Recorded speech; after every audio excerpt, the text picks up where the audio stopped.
COVID-19 has begun 2022 the way it ended 2021, spreading quickly throughout the country. The Omicron surge is forcing airlines and businesses to limit operations as more workers fall ill or test positive. The chief medical officer in Congress is urging lawmakers to work from home.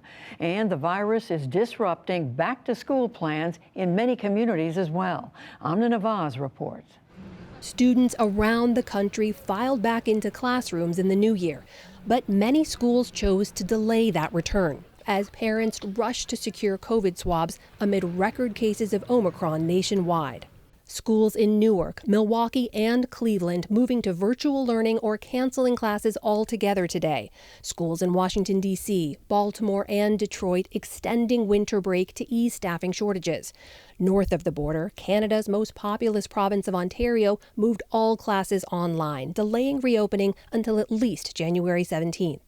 Back in America, districts forging on with in-person classes this weekend ramped up testing efforts. I'm just worried, really worried for my kid because he has asthma and I have cancer. So, it's like a double whammy because if he get it, I'm going to get it. In the nation's largest school system, New York City, families were urged but not required to get their kids tested. Newly inaugurated Mayor Eric Adams on ABC yesterday determined not to shutter schools. We lost almost 2 years of education. George, we can't do it again. All this as the FDA today authorized Pfizer booster shots for kids aged 12 to 15. The CDC will now consider updating guidance. In the setting of a tremendous number of Omicron and Delta cases in this country, the potential benefits of getting vaccinated in this age range outweigh that risk. Meanwhile, Omicron continues to surge. This weekend, the U.S. topped 55 million total COVID cases.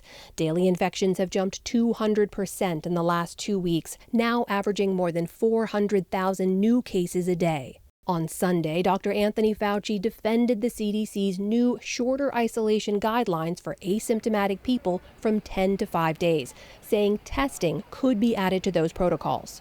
Looking at it again, there may be an option in that testing could be a part of that. And I think we're going to be hearing more about that in the next day or so from the CDC. In parts of the U.S., the perfect storm of wintry weather and pandemic staffing problems froze travel plans for thousands this weekend. Even today, around the world, more than 4,100 more flights canceled, half of them in the United States, forcing some, like Ian Harrison and his family, to improvise. We just need to get home, so we got in the car, rental car, and started driving. As the nation wonders when this latest COVID wave will pass us by.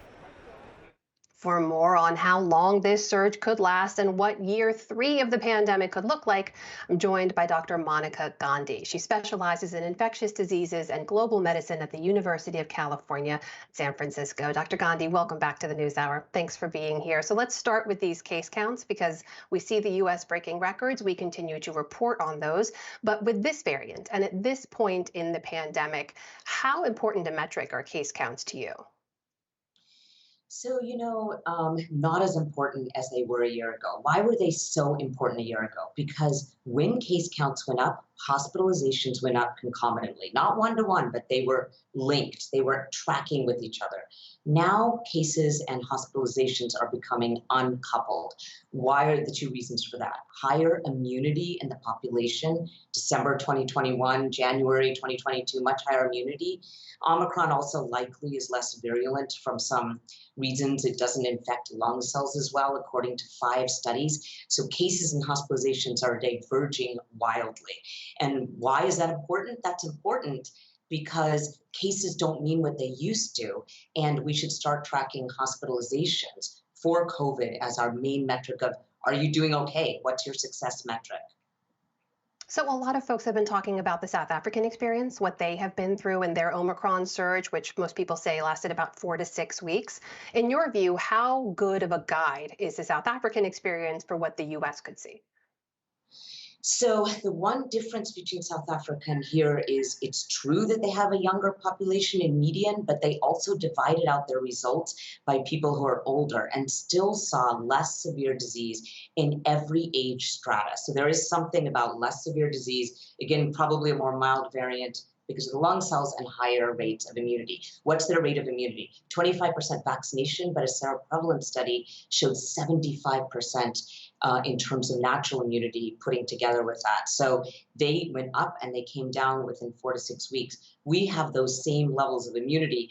Luckily, a lot more actually because of higher rates of vaccination. And then unfortunately, we have natural immunity from the Delta surge. So we should see the same finding where it goes up and comes back down quite quickly. And we're hoping for mid-January for cases to come down.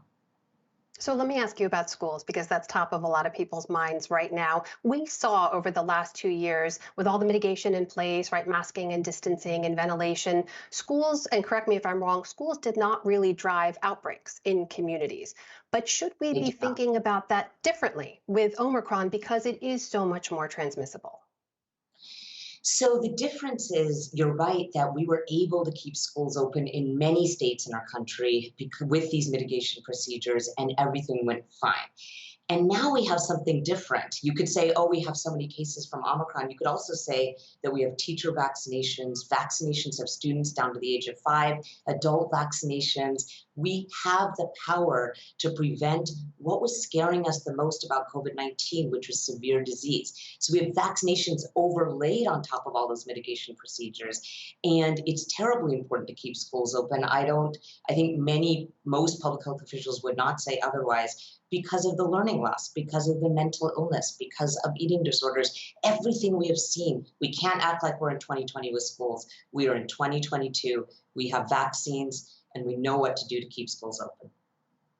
Finally, I want to ask you about testing as well, because as we know, there are not nearly enough tests for everyone who wants one. And we know now that Dr. Anthony Fauci has referenced they may add testing to those new protocols for people who test positive or who are exposed. But I guess I want to ask you, if we had those tests available, how much more strong would that make the guidance? I mean, if everyone who wanted one had one, if offices and schools had free tests, what kind of a difference would that make right now?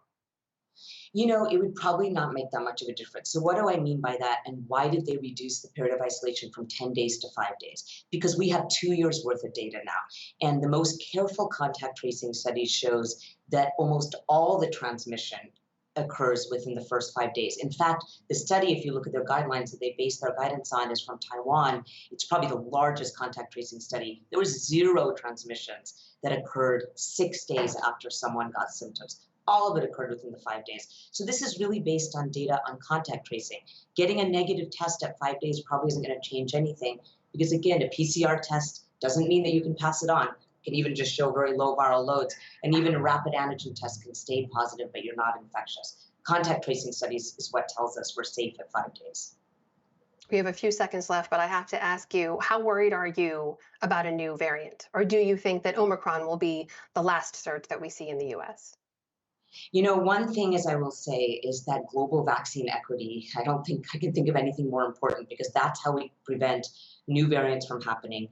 We will have new variants from animal reservoirs, but I think Omicron is going to be the one that gives so many people immunity, unfortunately, who are not vaccinated, that we're going to have much lower cases, and it's going to get the pandemic to a very low level phase that we can deal with. That is Dr. Monica Gandhi, specializing in infectious diseases and global medicine at the University of California, San Francisco. Dr. Gandhi, always good to see you. Thank you. Thank you.